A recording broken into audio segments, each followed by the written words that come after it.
Hello friends.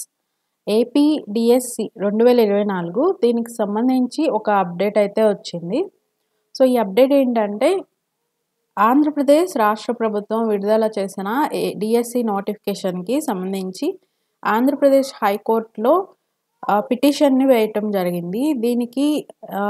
దీని తరపున హైకోర్ట్‌లో ప్రధాన న్యాయమూర్తి జస్టిస్ ధీరజ్ సింగ్ ఠాకూర్ ధర్మాసనం ముందు ఈ పిటిషన్‌ని సబ్మిట్ చేశారనమాట. పిటిషన్‌ని సబ్మిట్ చేసిన తర్వాత దీని మీద విచారణ జరిగింది ఈరోజు. సో, దీని తరపున వాదించిన వారు జడ శ్రవణ్ కుమార్ గారు విచారణకు అనుమతి తీసుకోవడం జరిగింది. సో, ఎస్‌జిటి టీచర్ పోస్టులు ఏవైతే ఇచ్చారు కదా!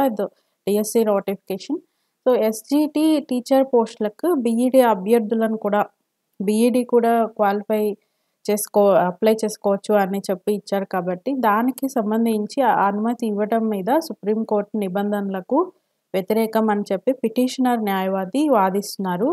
సో, బీఈడీ అభ్యర్థులను అనుమతించడం వలన 10 లక్షల మంది డీఈడీ అభ్యర్థులు తీవ్రంగా నష్టపోతారు అని చెప్పి న్యాయవాది వాదించారు.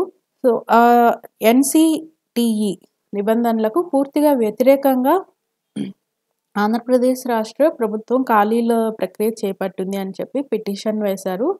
సో, దీనికి సంబంధించి డీఈడీ వాళ్ళు తీవ్రంగా నష్టపోతారు. ఎందుకంటే బీఈడీ వారికి క్వాలిఫై అయిన వాళ్ళు కూడా అప్లై చేసుకోవచ్చు అని ఇచ్చారు కాబట్టి, సో, లక్షలాది మంది దీనివల్ల నష్టపోతారు అని చెప్పి పిటిషన్ వేశారు.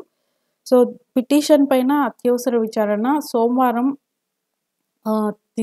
చేస్తాము అని చెప్పి ప్రధాన న్యాయమూర్తి కూడా స్పష్టం చేశారనమాట. సో, దీనికి నెక్స్ట్ అప్డేట్ ఏంటంటే సోమవారం అత్యవసర విచారణ అయితే చేపడతారు. ఎందుకంటే ఆల్రెడీ నోటిఫికేషన్ ఇచ్చారు కాబట్టి. సో, నెక్స్ట్ ఏమి దీంట్లో అప్డేట్ వస్తుంది, ఏం చెప్తారు హైకోర్టు న్యాయమూర్తి, ఏ తీర్పు ఇస్తారు అనే దాన్ని బట్టి నెక్స్ట్ అప్డేట్ అయితే ఉంటుందన్నమాట నోటిఫికేషన్ గురించి. మరిన్ని అప్డేట్స్ కోసం అయితే మన ఛానల్ని సబ్స్క్రైబ్ చేసుకోండి, ఫాలో చేయండి.